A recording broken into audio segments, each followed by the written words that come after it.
I'm actually Dr. Gloria B. Williams, your mistress of ceremony for this occasion this morning. The 36th annual raising of the Black American Heritage Flag. I consider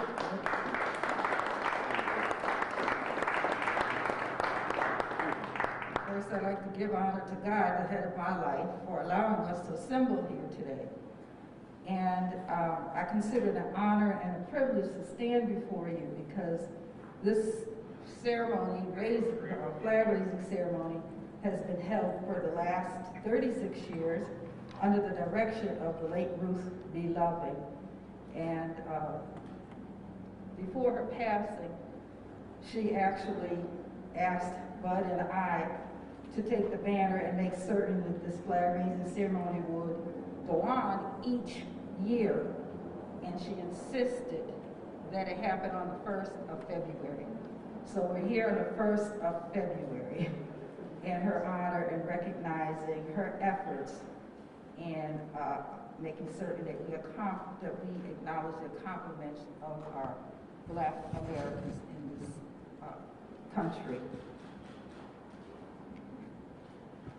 As you get my picture, okay. So, just want to make sure that everything. Before we begin the official program, I would ask if I can impose upon the Bishop Talbot Swan to bring an invocation. I don't think he is in a position.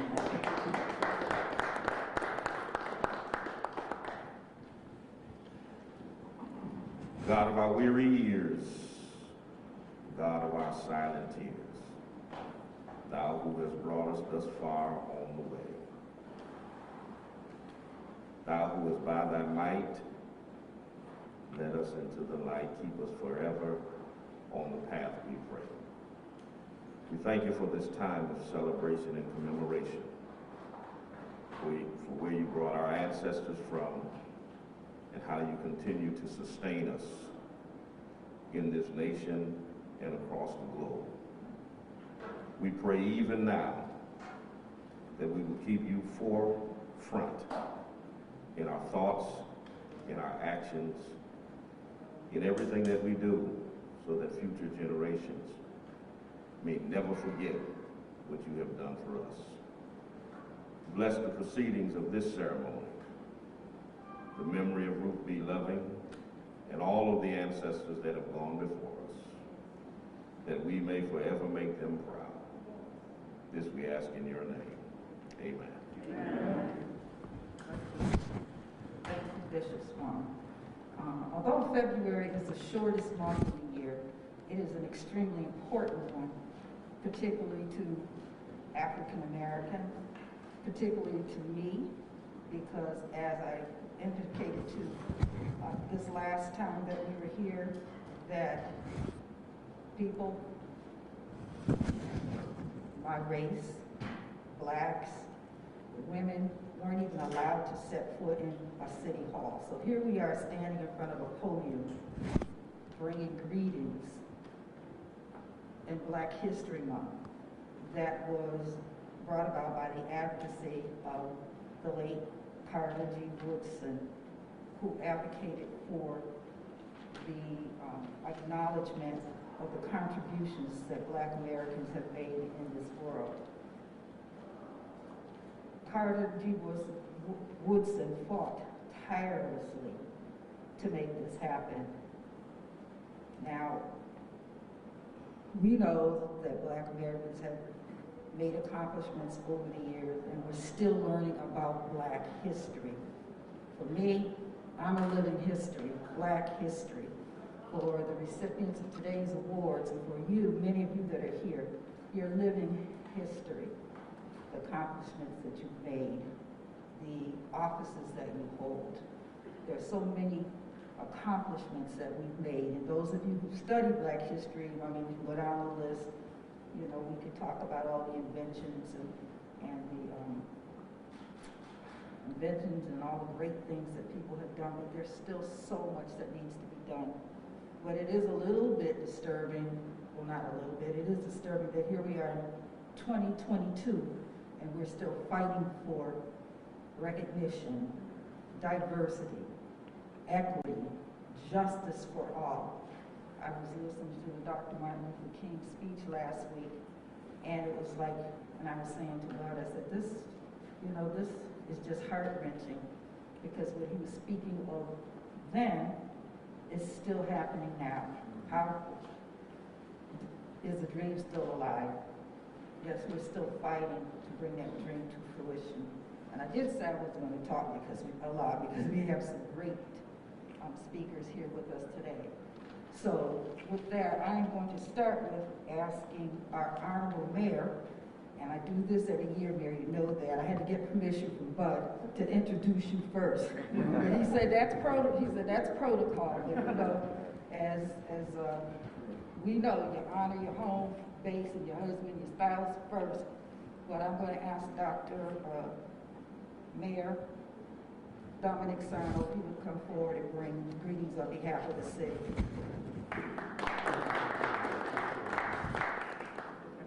And that's a beautiful dress you have on today, Dr. Williams. I appreciate that. And I do remember when Dr.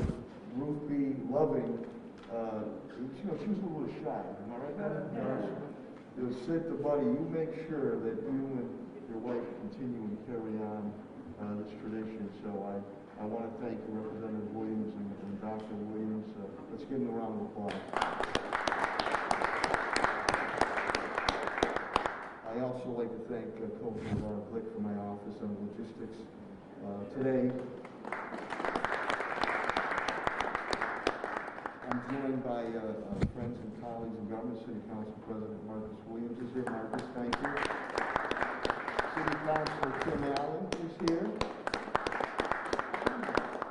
Senator Eric Lesser is here. Representative Orlando Ramos is here. Representative Jake Oliveira is here. Kareem, my old intern, now with the Congressman Neal's office, is here. Kareem, thank you very much for being here. And of course, the elegant and eloquent Commissioner of Health and Human Services is doing just a bang-up job. Put your hands together for Helen Carlton Harris. I'd also like to thank our brave and dedicated men and women in blue that are here. I see Sergeant Elliott, Sergeant Cook, the rest of the crew. Let's give them a round of applause. The Reverend clergy, I know Reverend Baiman is here, and I love that sports coat, love them shoes and socks. And to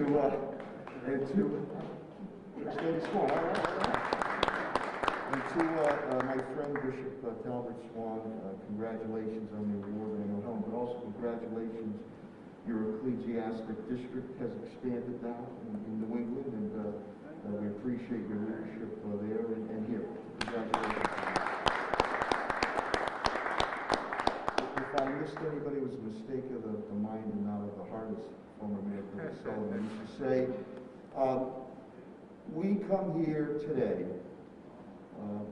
on a path that was forged by Dr. Ruth B. Loving, E. Henry Twiggs, and people that we recently lost, God rest their soul, Ron Johnson, Sophie Jeffrey, Johnny Murphy, one of the biggest black-owned construction building companies in the New England area, and many, many more. And it is important that we continue to acknowledge all the contributions African Americans, blacks have made, whether the City of Springfield, Commonwealth of Massachusetts, United States of America, and in the world. So it's important as we highlight Black History Month, and this is the 36th year, and I know Dr. Ruth B. Lovin is looking down from heaven now, saying, Mayor, move the program along so I'm going to get to the proclamation on it. So we have an official proclamation. There was no shyness in Ruth, as we all know. She always meant well in her heart. But I have a proclamation here of Representative Williams and Dr. Williams, Madam Principal. City of Springfield, Massachusetts, Mayor Dominic J. Sarno, home of the Basketball Hall of Fame. Proclamation honoring the late Ruth B. Lovin. Whereas Gleason T. Jackson and Melvin Charles, both residents of Linden, New Jersey, dedicated a great portion of their lives toward the creation and recognition of the Negro American flag, which was completely designed and patented in 1967 and renamed later to the Black Heritage Flag to keep pace with the times. And whereas the flag symbolizes a deep pride and rich history of black people and serves to remind all people that history of black people is an honorable one, full of pain, remembered from the degrading days of slavery, as well as the immense pride and the undeniable contributions that black people have made to the American culture and history across the United States of America. And of course, right here in Springfield, Massachusetts. And whereas the design, color, symbols that were chosen by Jackson and Charles for the Black American Heritage Flag carry with them an important piece of Black American history, which shall forever remind each Black American of their past as well as their unlimited potential for the future. Now, therefore, I, Dominic J. Sarno, Mayor of the City of Springfield, do hereby proclaim Tuesday, February 1st, 2022, as Black American Heritage Flag Day in the City of Springfield. And I urge all our citizens to join with me in celebrating the raising of the Black American Heritage Flag, signed by myself, Mayor Dominic J. Sarno. Good health, and God bless. And we're also joined by my friend in Celso Economics, my rep, State Representative Carlos Gonzalez. Buddy.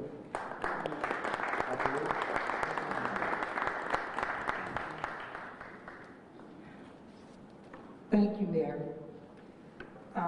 Mayor, you helped me out a little bit because you've already recognized the officials and the politicians in the chambers this morning. So I'm going to just introduce to some. He didn't lift his head up. He wanted me to say to all of you, but I'm just going to introduce State Representative Bud L. Williams, who will, if I've overlooked anyone or if Mayor, we've forgotten anyone in our introduction, he will clean that up for us. So I'm going to ask State Representative Bud L. Williams if he will come forward and he will bring his greetings, and then if you choose to follow up with that. Thank you.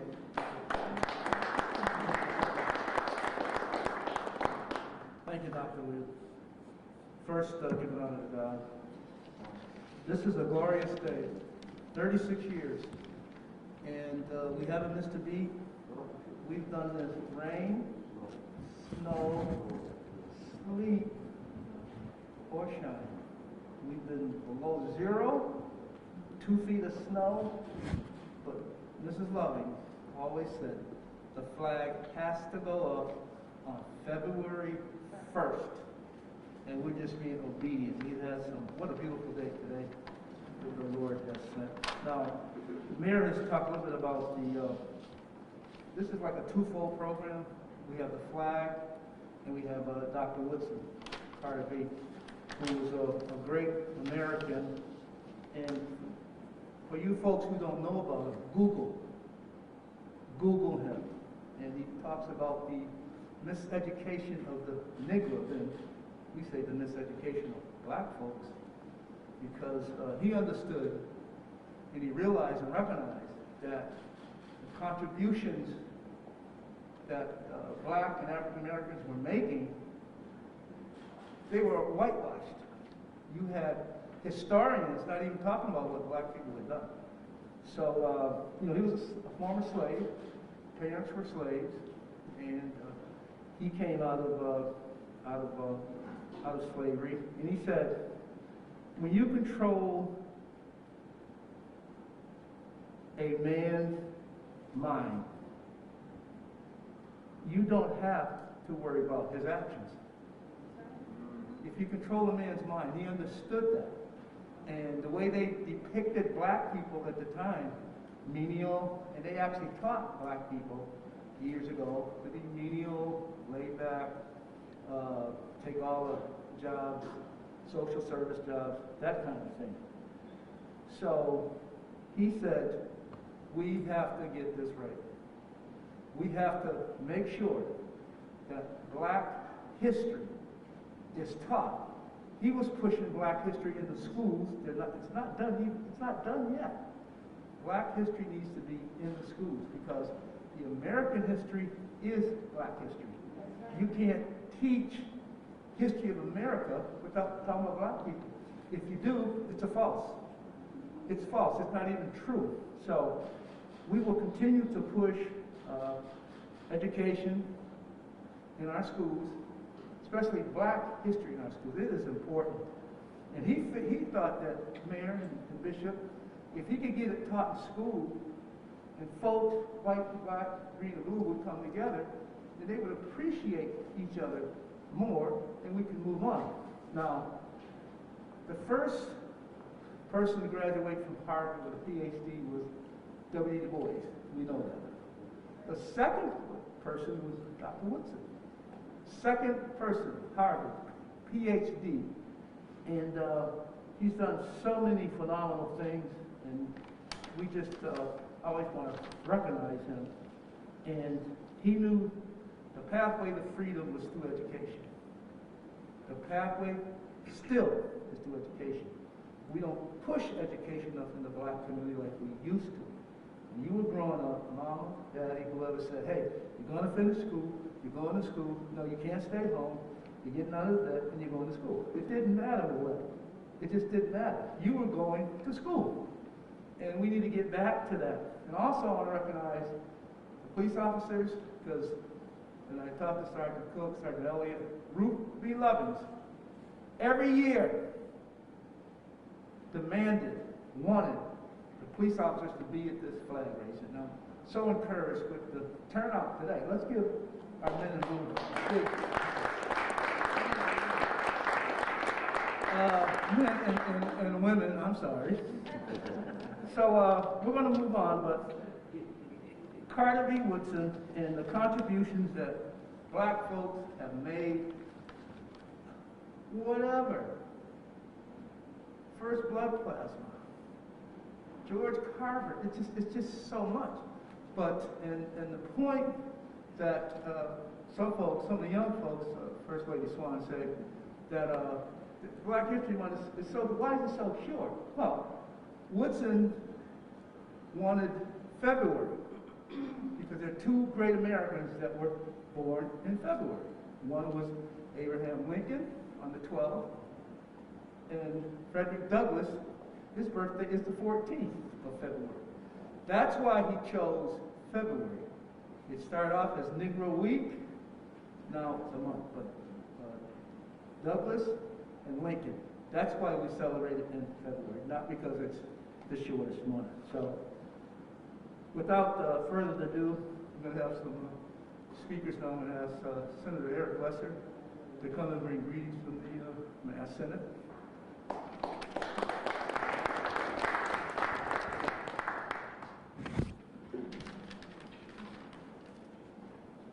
Thank you so much, Rick Williams, Dr. Williams. Thank you for the great kickoff to Black History Month, and I'd be remiss if we didn't recognize and acknowledge the loss of Sophia Jeffrey and, of course, Ron Johnson, whose service was last week.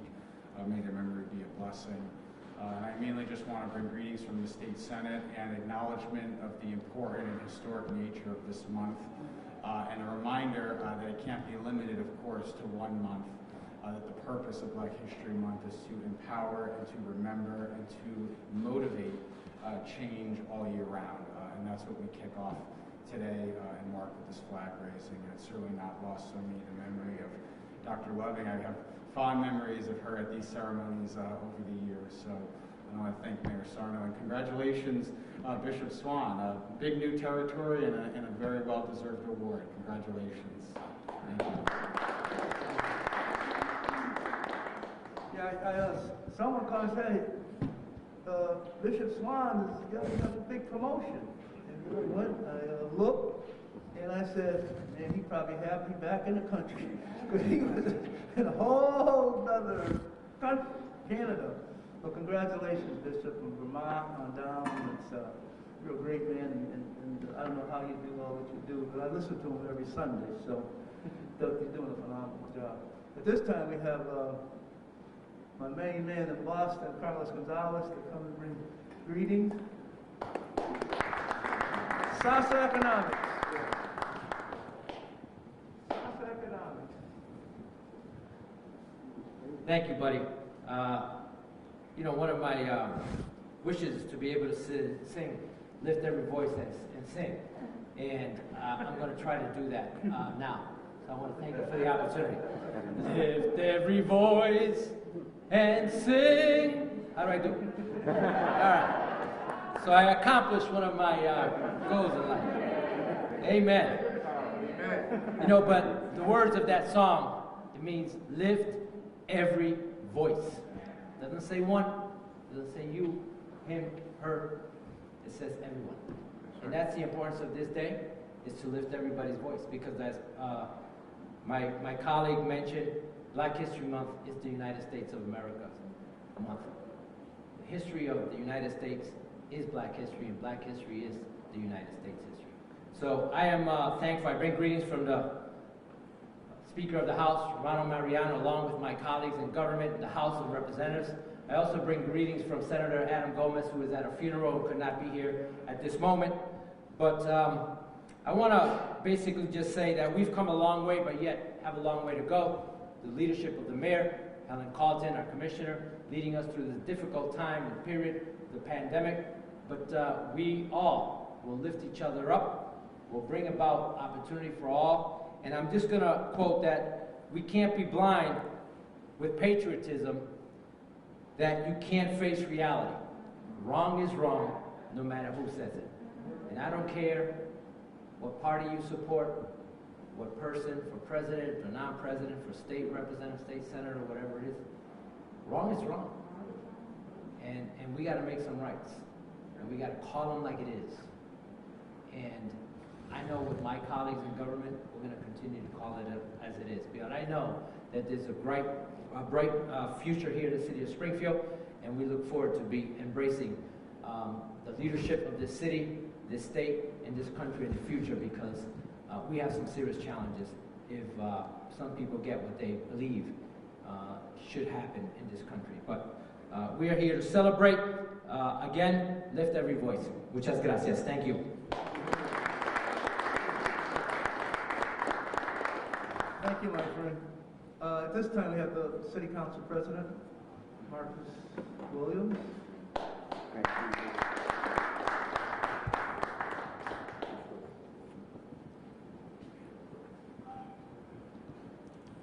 Good afternoon, everyone. I'm bringing greetings on behalf of the Springfield City Council. I would like to thank my fellow colleagues for being here in attendance. Mayor Sarno, thank you for, of course, always supporting this program. The bishops, please accept my thank you as well for joining and bringing the Lord in the house, as I like to say. The spirit of Ruth Loving is here today. I feel it. It is certainly here today, and I know we all miss her spirit, her wisdom, and her strength in carrying forward this Black History Month as a time not just to remember the contributions of those that came before us, but to also recognize that we all are living history, as my auntie said, and we're all doing the best we can to push for social justice in a way that, with the emerging threats that we're continuously facing, and one of those threats has been, believe it or not, the COVID-19 pandemic, which has disproportionately affected Black residents in Springfield and abroad more than it has others. So I want to think there's a lot of people in this room who have helped combat the COVID-19 pandemic. So please give yourselves a round of applause, because we're coming out of it hopefully. And another threat is sometimes I think my uncle crawls through my window at night and sees my remarks and then, comes back to the program to say it. But the threat of our history being eliminated from our schools, to me, it gets me angry to my core. How can we erase the contributions, the struggle of those that no longer are here with us, but their blood still runs through our veins? You know, there's a few important questions that I think we should be asking this time as we see emerging threats just as that. And as we lose the people in this community, and it seems like on a daily basis at this point in time, unfortunately, one of the questions I think younger leaders should be asking is, what are we doing to hold on to the wisdom of those that are possibly on their way out before they go? That is a responsibility that we can't cast aside. And I also ask those who might be a little older than me, what are you doing to embrace the vibrancy of those that are coming when you're no longer here? Those are two charges I think that if we talk more about as a community and help galvanize the strength and numbers to combat these emerging threats, we'll be far better off. So I just want to thank you all for joining today. I'm Black, I'm proud to be Black. We've got to support Black business in this community. And just remember that while there are threats that are emerging amongst us, if we stay committed to what our ancestors were fighting for, and if we want to be the realization that yes, we are their wildest dreams, we have a lot more work to do in this community. So God bless you. God bless the city of Springfield. Thank you all.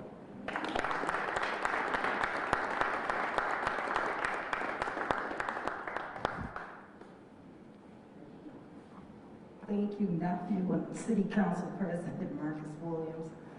You were right on point in terms of the education, Black history education in the schools. For myself, I know when I was in school, high school, elementary school, I don't think I saw a book that really told anything about Black history. Most of the teaching in my earlier years came from the stories of my family, their friends, and the people by whom I was surrounded. So my Black history teaching and learning began after I graduated from high school. I did know something about high school because I was hungry for the knowledge, so I would read everything that I could about Black history, and I'm still learning today. Still learning every day. Pick up the newspaper, I've learned something new. I watch the news. I'm learning something new about Black history. So, as we know that teaching and learning is a never-ending journey. So we have to continue on that, and we do need the real teaching of Black history in our schools. I can tell you, there aren't any books out there in the schools that have the authentic African-American history. As a youngster, I know about some of the things that happened in the city because Bud would tell me the stories about, he's a little old, but Bud would tell me the stories about the fights on City Hall step fight for civil rights, the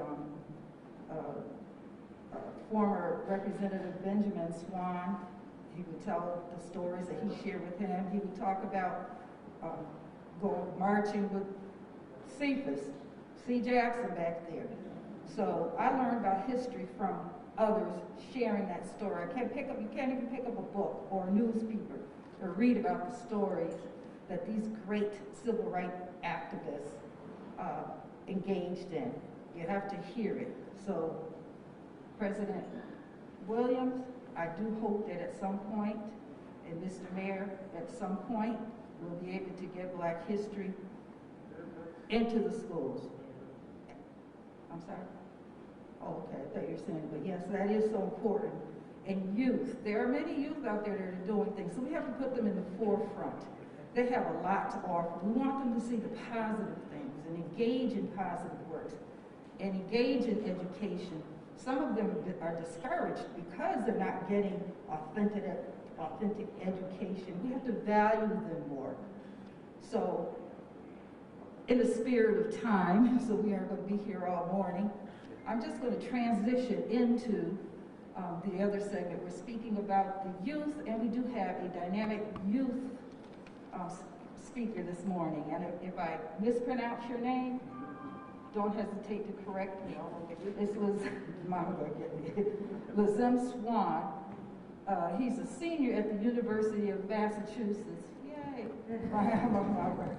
And architectural design program. So I'm going to ask him if he will come forward and deliver his message in his own way. And it's always good to hear from the youth. You know, you can hear from adults anytime. Pick up the newspaper, pick up or turn on the TV, but we love hearing from the youth. So, young Swan, if you don't mind.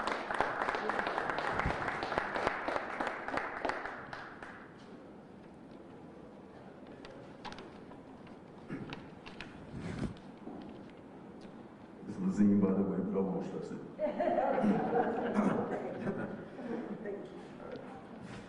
Good morning. Good morning, everyone.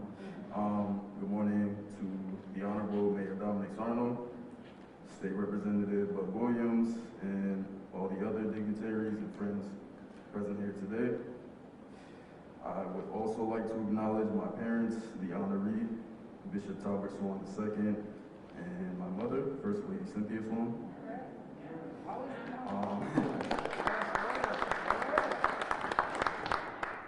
And thank you to Coach LeVar Cliff for the invitation. I will always remember you from my Dunbar days as a kid playing basketball. I do reminisce on those times actually a lot. And certainly, last but not least, I would like to raise the name of Mother Ruth B. Loving, who started the flag raising ceremony on the first day of Black History Month some years ago. So my name is Lazim Swan. I'm a senior at the University of Massachusetts Amherst, currently pursuing my Bachelor in Science and Architecture. So, Black History. Black History is more than just a day, a week, a month. And honestly, when you think of Black history and all that it has been through, it is infinite. It is so powerful that it is impossible to just contain it in just a finite period of time. Black history, like my mother told me, is every day. Not only is it every day, but it's within me and it is within us.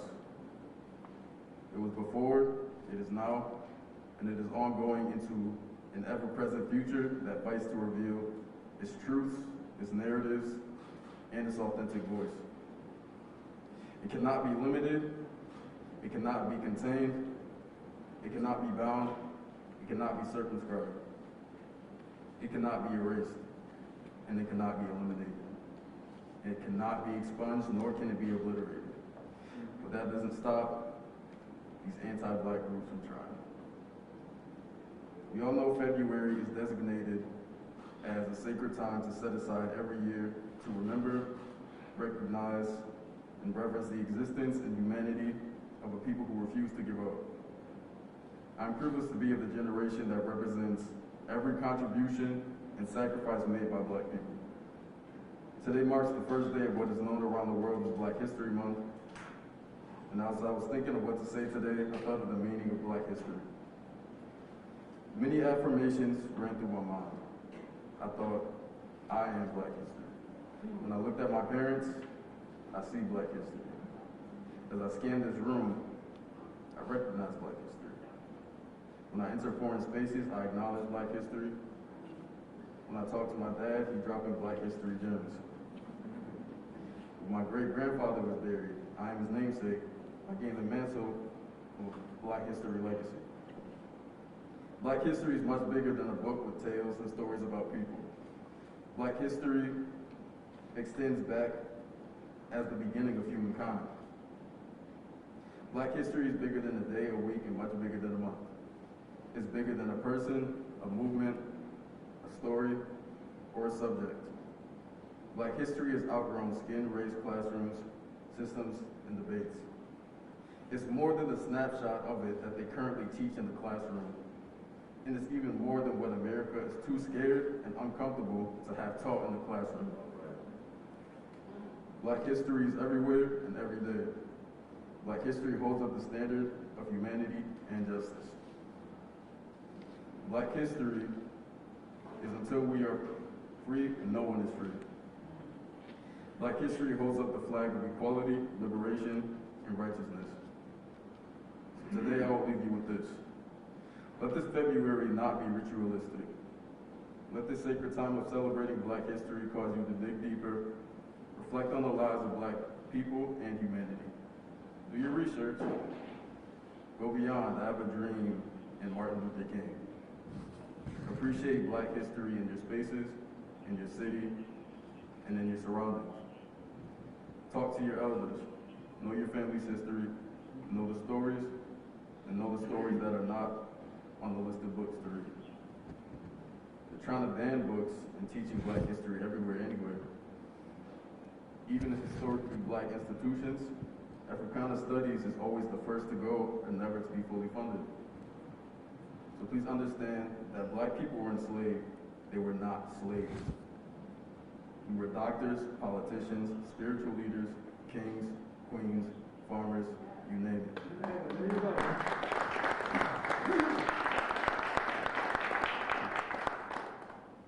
All that talent was brought here, and we ultimately, against our will, built America. But we are yet able to enjoy what we built. Most Africans that were enslaved were more civilized and educated than their captors. So let this month be the time of year, regardless of how uncomfortable it may be to hear the truth and process the truth of Black history. Because until you are able to deal with the truth of my history, you will not be prepared to embrace the truth of humanity, of my humanity. Thank you.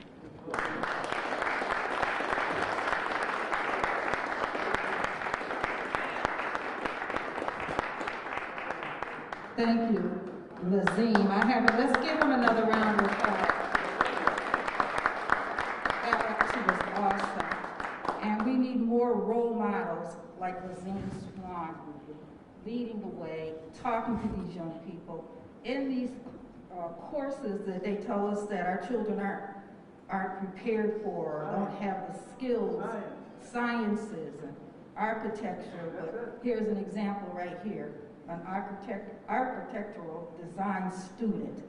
So, and I don't want to minimize anyone, but there are probably so many children in our schools that don't even know what that's about.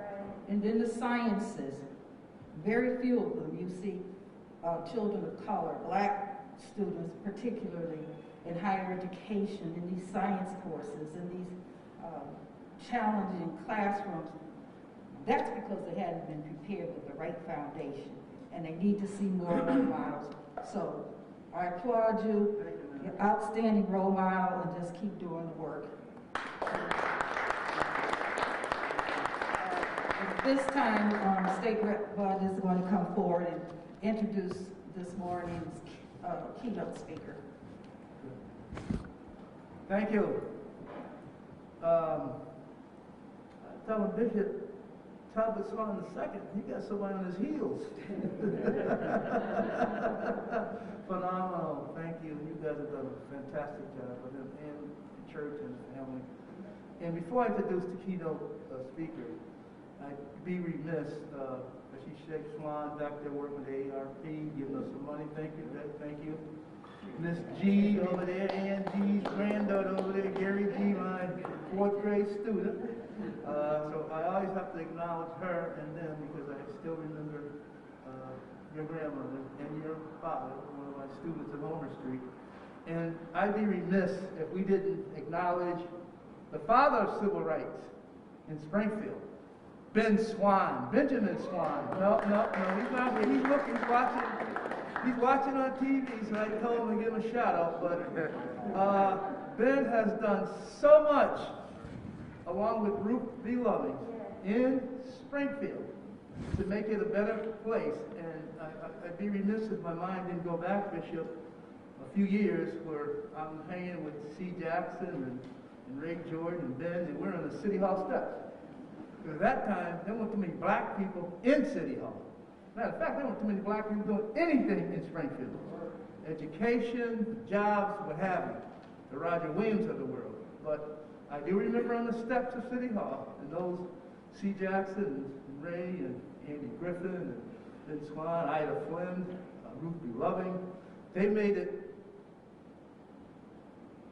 so that we I could be where I am. Before there was a Barack Obama, there was Ben Swan. That's right. Remember that. Before Barack Obama, there was a Ben Swan. What am I saying? I'm saying those are the trailblazers, shoulders who we stood on to elevate us as a people. And if you forget your history, look at what's happening in current events.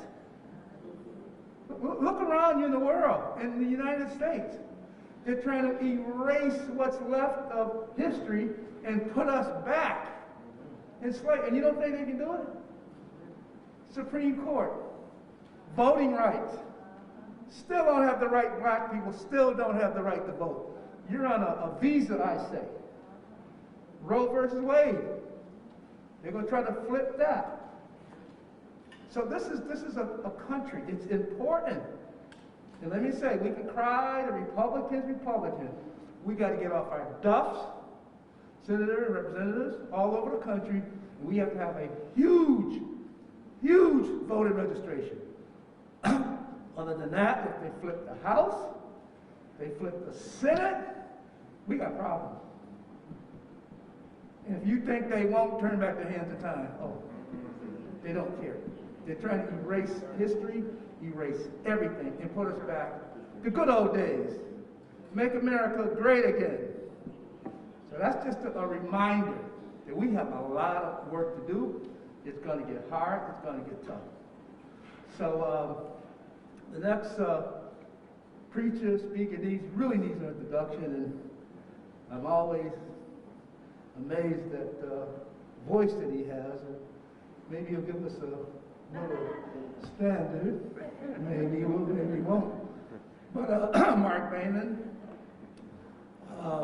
great church man, great family man, and the second vice president of ACP, and at least vice president of Pastors Council. Pastors Council too, I got it right. So he's going to come and bring us greetings, speaking, preaching. And we have preachers. They're not speeches, they're sermons. I want to establish that. There's always a sermon. That's why Dr. King was so great. There were sermons, not speeches. So Mark A. Baiman coming up in your own way. And Keynote. Let's give him a big, warm round of applause.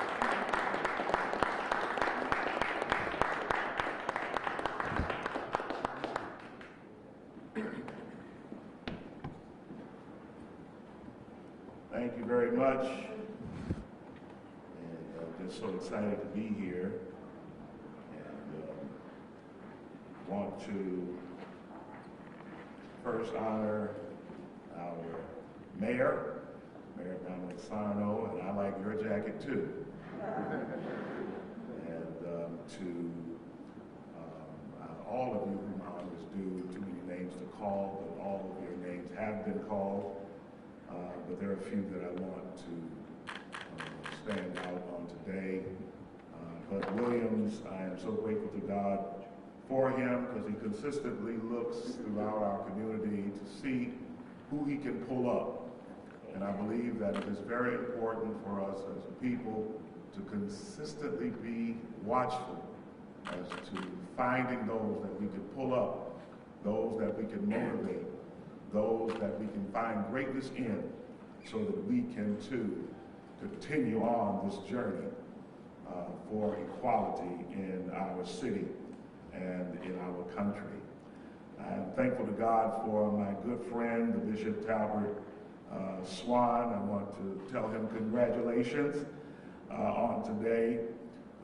One thing that I do want to say, and I'm always trying to be watchful of who's on the program, because I try to make it a habit never to come behind a swan.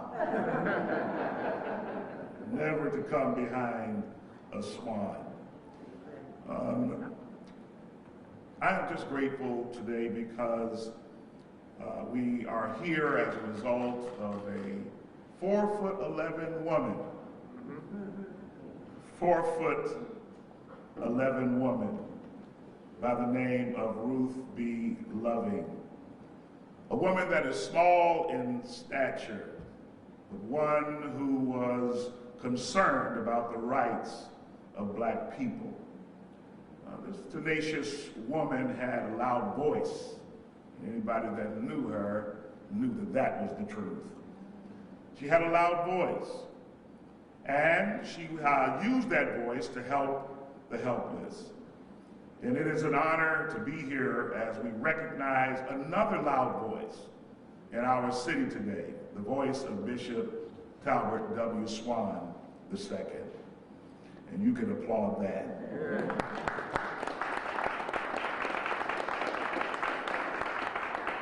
Over the next fleeting moments, I'm going to just speak about a few things that are near and dear to my heart. And I pray that something that we will say will be motivation to you. Hopefully that will cause there to be a change in all of us for the better. You would think that with all of the blood, sweat, and tears, and the beatings, the lynchings, and the lives that were lost in our struggle for equality, that we would be much further along than we are today. That our voices would carry more weight, with race relations plummeting to a near all-time low, where racial tensions are higher than they have been in decades. We should be able to see how delicate our freedoms really are, and how important it is to continue to defy those that would prevent us from receiving what belongs to us. What is our right to possess? All we desire is an even playing field, and we can take it from there. I want to say that again. All we desire is an even playing field, and then we will take it from there. We're living in a time when the rights that we deserve, freedoms that we have long been paid for, with the blood of those that would dare to lift up their voices to help those who suffer from fear-induced laryngitis. All that we have gained is under attack. Battles that we thought were over are now under attack. Our right to vote is under attack. Our right to tell history, our history accurately, is under attack. They're trying to keep our students from learning the truth about America's history. The role that the mistreatment of people of color by whites played in shaping the America that we live in today. We are here in 2022, and our voices are still going unheard. Our cries are still being ignored. And when one of us decides to speak with a loud voice or to cry out because of our pain, from the unrelenting attacks on our rights to justice and equality, we are labeled a troublemaker, a rebel rouser, and we are to shut up and dribble. Stay in your lane. There are people in this country, and I dare say in this city, that feel that the only right that a black American should have is the right to remain silent. But while being arrested by injustice and inequality, we must refuse to be silent. Many times, the ones whom we are on the front lines to help, the ones that we are fighting for, are the ones that will deliver the message to quiet down. Stop stirring up trouble. But I want you to be encouraged, those of you with the loud voices, and keep uplifting your voice against those that want us silent and satisfied with the scraps of society, and to those that can't hear the urgency in our voice for change. When Moses was told by God to go to Pharaoh and to tell him to let my people go, those that were benefiting from their captivity, namely Pharaoh and the Egyptians got angry and made things worse for the children of Israel, to the point where the people to whom Moses came to deliver said, "Leave us alone. You are making things worse for us."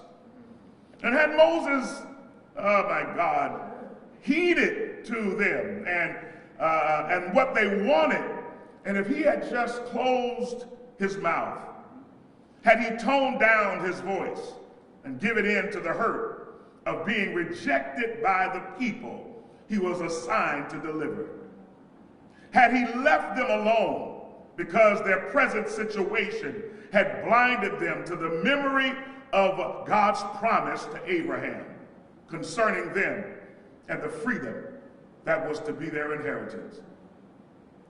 Loud, persistent voices are needed. And when our voices are being ignored, we need those voices to become louder. Had Moses closed his mouth, they would have remained in bondage. And I want to say to those of you that are on the front lines, those of you that are raising your voice or because of injustice, understand something.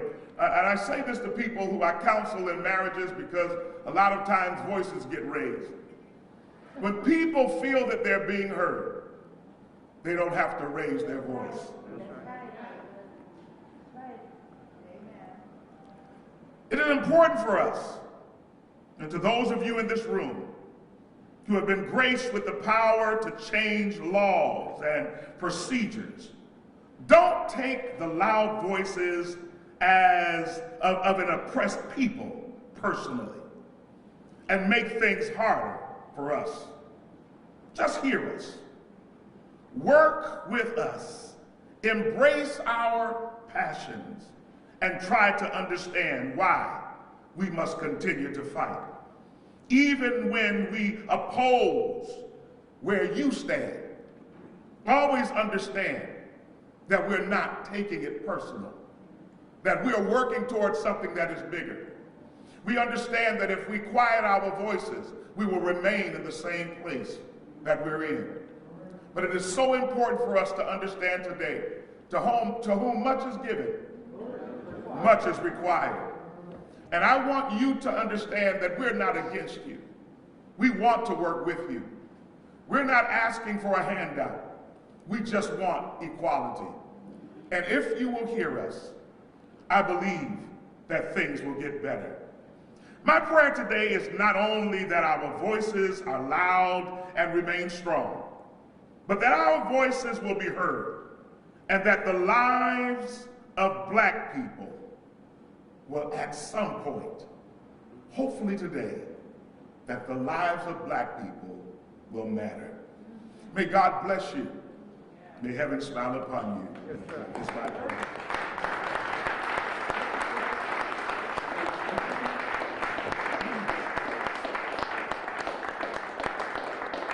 Thank you, Reverend Baiman. Thank you. Thank you. Well done. Well done. We're just about there. We're less than an hour. We're less than an hour. We got a couple more cleanups to do. But I do, first of all, Tracy Whitfield, she's at a funeral. She called me. Katie Walsh is at a funeral. She called me. I do want to recognize my Ward 7 City Councilman, Mr. Allen. Tim Allen, give it to him. My senator is here. I know he's at the funeral, but Adam will come on and up and give us a quick, while I get ready to Senator Adam Gomez. Thank you so much. I'm going to keep it nice and brief. My apologies. I also had a loss in the family. It's another day, historic day, that we're going to raise the Black History flag. It's my honor to be able to represent this community to the fullest of my capacity on the Massachusetts State Senate, also in collaboration working with all of the leaders in our churches and also with our community moving forward. I'm just happy to be here with you guys once again. in my capacity as your state senator, and looking forward to serving with you guys and working with you guys in the next year. And not only in the month of February, but Black history is American history, and that's 365 days and a revolution around. Thank you so much. God bless.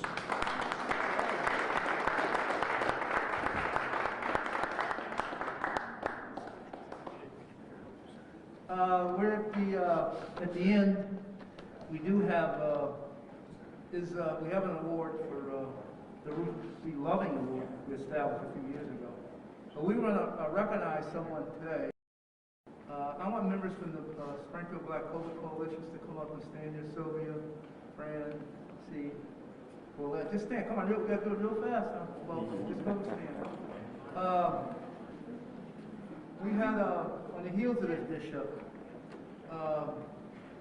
This is the members of some members of the Springfield Black COVID Coalition, which I worked very hard with Representative Carlos Gonzalez as we took people to get vaccinations and tests and everything.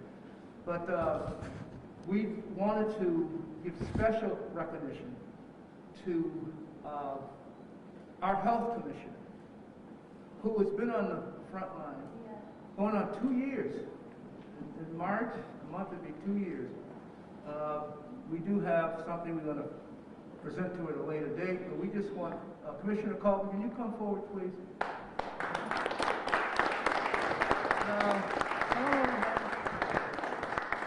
Come on over. It's when we committee thought about this, and she has numerous awards. This is not even about that kind of award. It's about her work, her dedication, her commitment. And I remember way back in those first days, and I said this, when you come out and the mayor was involved, and you have to come and stand before television, and you have to announce people are dying. That ain't easy. You got people you know, and every week they did it. Your heart gets heavy. This is not a plaything, this pandemic. Hopefully become an epidemic. So we want to recognize her for commitment, because she looks at the city as we're all her family. And we talk all the time. So the committee, we do have a plaque, it's on its way. But we just wanted to show our love and appreciation. We can't pay you for what you do. We can't thank you enough for watching out for every 158,000 there or whatever. For citizens. So we just wanted to acknowledge her. We have something coming we will present at a later date. On behalf of all of Springfield, but especially the Black COVID Coalition, from the Square, and Carlos Gonzalez, special from the north end, because we worked. With the first half, we were on the front line with her, because the state wasn't doing what they should have been doing. They just weren't. So we took matters in our own hands, and she did too. So, Commissioner, thank you, thank you, thank you. You didn't ask for it. You're not looking. You're doing your job. As I said, she's one of the. And we're on the phone with a lot of health commissioners all over the country.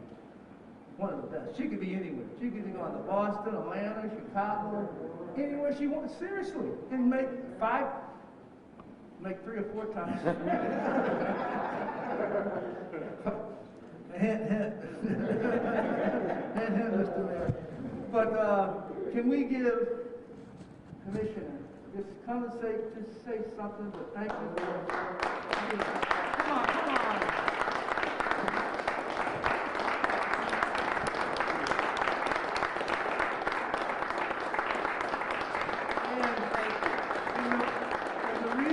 The reason why we chose today Black History is because she is a disciple of Ruth B. Loving. Sorry. Well, thank you very much. I very much appreciate this honor. I am blessed to work in a city with individuals who are extremely supportive.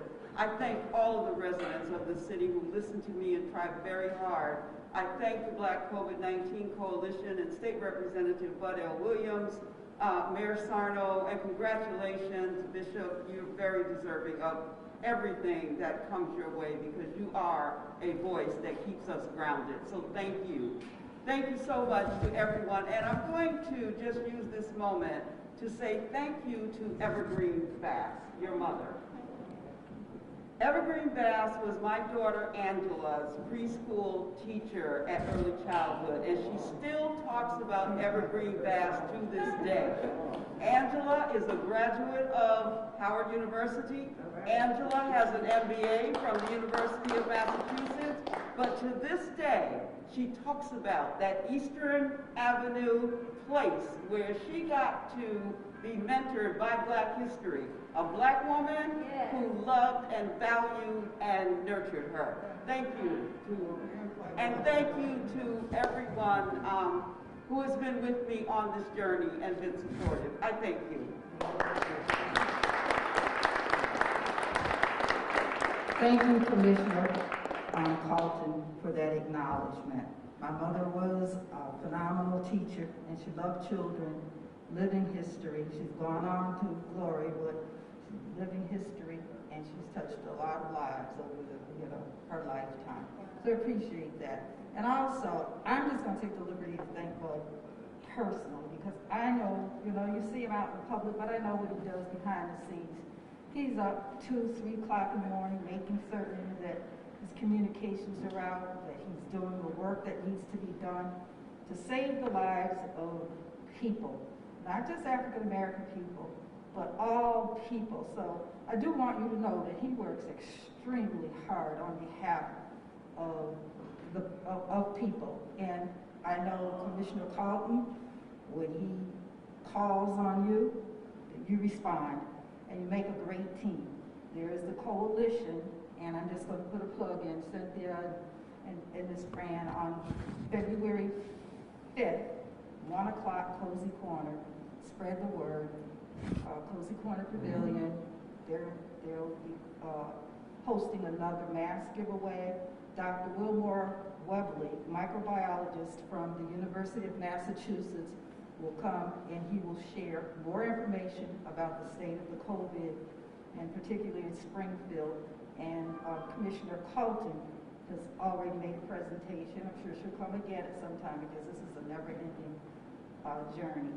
And so after Bud makes that presentation to the bishop, the next voices you will hear will be that of our Springfield songstress, Ms. Vanessa Ford. And I know that Representative Gonzalez wanted to sing, so this is his choice. This is his opportunity to join with you.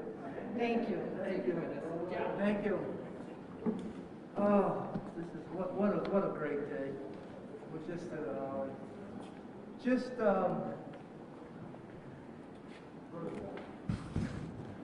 just lost for words. I look at Bishop Talbot Swan second, New Talbot Swan first, then Fred. We used to get all the swans mixed up, Jay, because what they used to name their, as Ben's telling me, used to name their children after their brother. So you had it all. I'm thinking his father is somebody else, and their uncle is somebody else, and really, till I finally learned that. But Bishop Talbot Swan has become a giant megaphone that resonates all over the country. All over the country. And he epitomizes, in my opinion, because we listen to him on Sundays, what the ministry social justice is all about. Our Lord and Savior.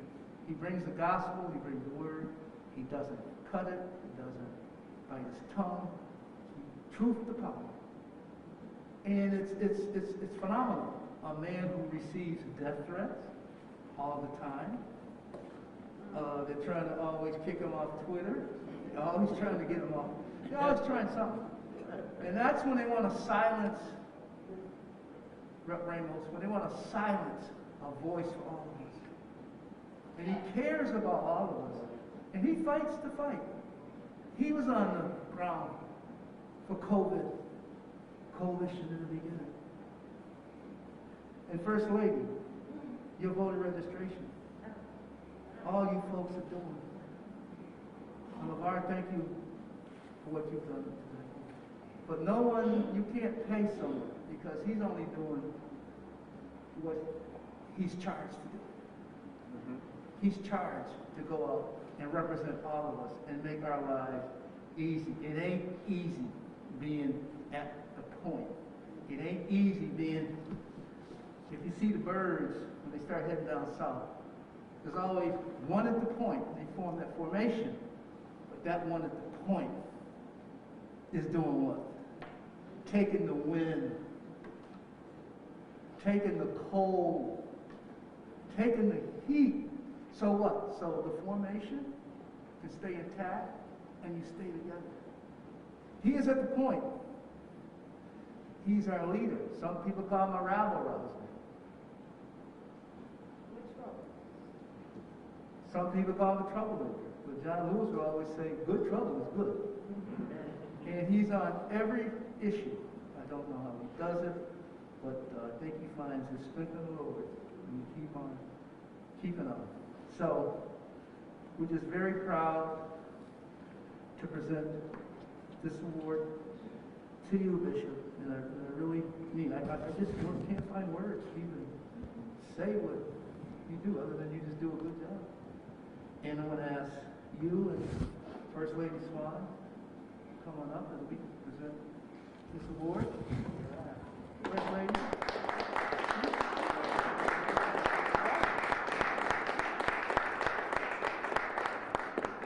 And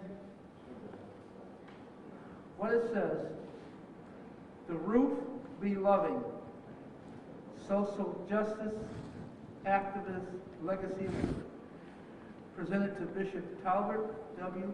Swan II for his continuous courage in the fight for equality and justice for all.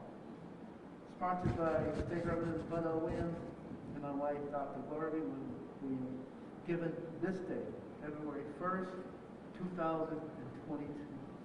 Thank you, Bishop.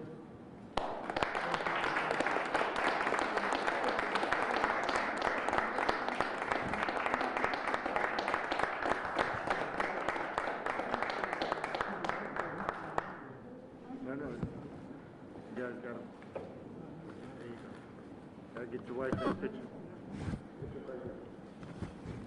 Oh.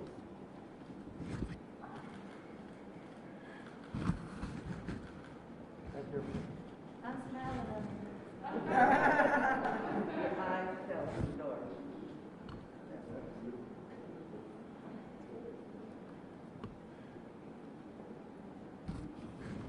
Thank you, Representative Williams, Dr. Williams, and thank you for continuing to carry on the legacy of Ruth Loving in this annual celebration of Black history and flag raising ceremony. We applaud you for your Mayor Sarno, to elected officials that are here today, thank you so much for your presence, being here. To each and every one of you that have gathered in this space for this celebration, we honor you and thank you for taking the time out of your day on a very cold day to be here on today. To my wife of almost 31 years, and so y'all have to pray for her because she's had to put up with me for a long time. And to my son, of whom I'm well pleased and so proud of.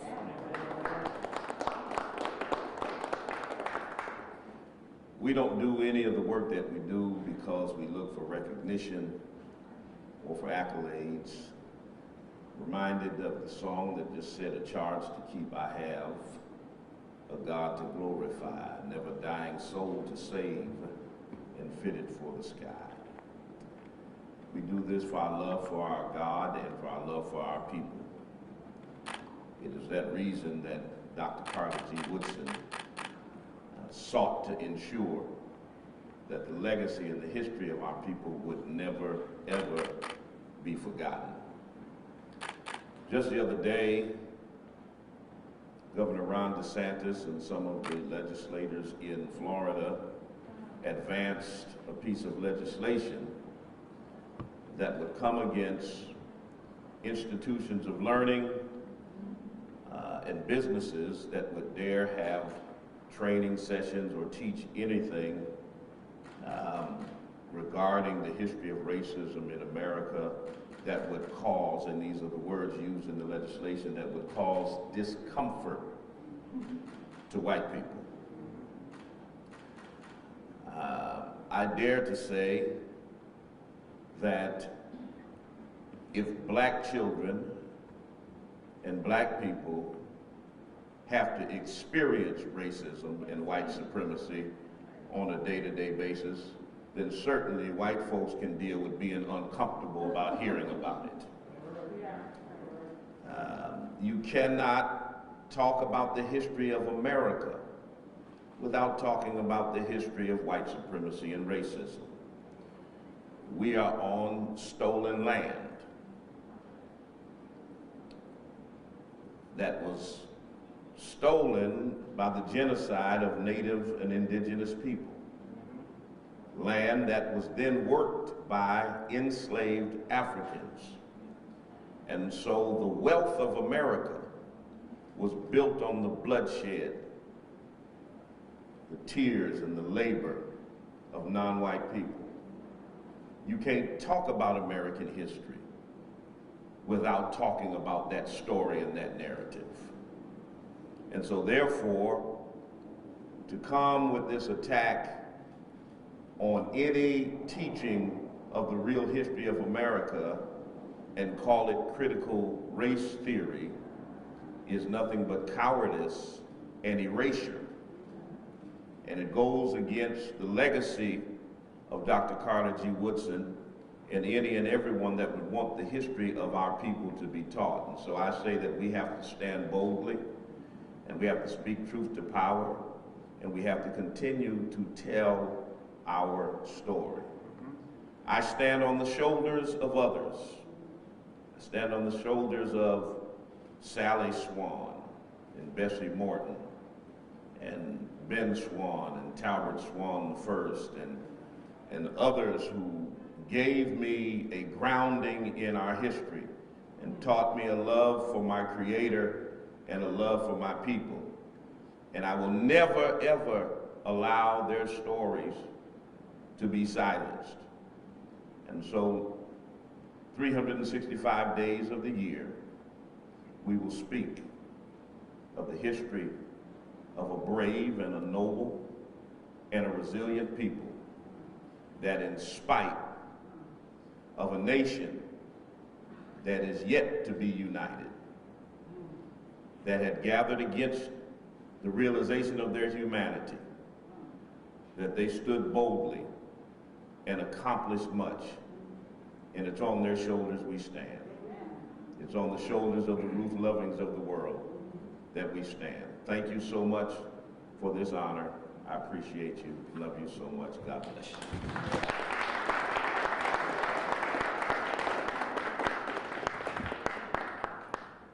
We're going to call Vanessa Ford and Brett Gonzalez. I know that's right. He didn't know I was going to call him up, and I didn't want to be presumptuous, but I sound like you're ready. So, Rep. Gonzalez wants everyone to stand, and we're all going to lift our voice together. And we're not going to be ashamed today, right? Right. So, tell your neighbor, I'm going to lift my voice with you, and you lift your voice with me. Are you ready? Lift every voice and sing till earth and heaven ring, ring with the harmonies of liberty. Let our rejoicing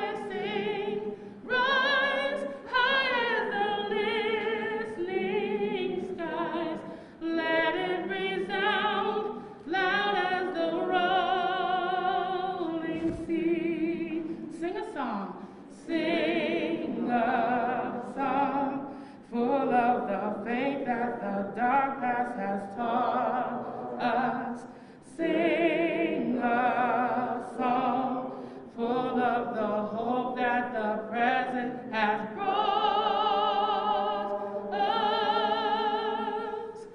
Facing the rising sun of our new day begun, let us march on till victory is won. Stony the road we trod, stony the road we trod, bitter the chastening rod, felt in the days when hope unborn had died, yet with a steady beat have not our weary feet come to the place for which our fathers sighed.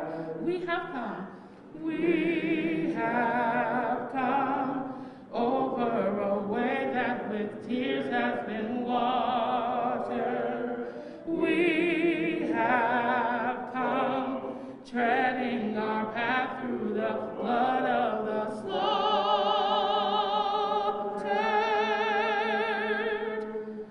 Out from the gloomy past till now we stand at last, where the white gleam of a bright star is cast. God of our weary years, God of our weary years, God of our silent tears, thou who hast brought us thus far on the way, thou who hast by thy might led us into the light. Keep us forever in the path we pray. Lest our feet stray from the places, our God, where we met thee. Lest our hearts, drunk with the wine of the world, we forget thee. Shadow beneath thy hand, may we forever stand, true to our God, true to our native land.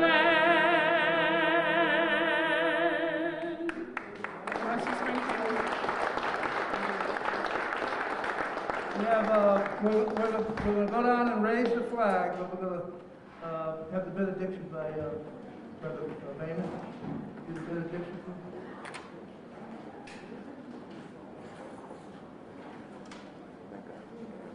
Dear Lord, we are so grateful to you just for the opportunity to come together, to remember, and to commemorate. But God, I pray that as we leave this place, that your presence will go with us, that the things that we have heard on today will not be forgotten, but, oh God, let it be cherished. So watch over us as we leave this place, but never your presence. And may the grace of God and the communion of the Holy Spirit be with us all. In Jesus' great name we pray. Amen.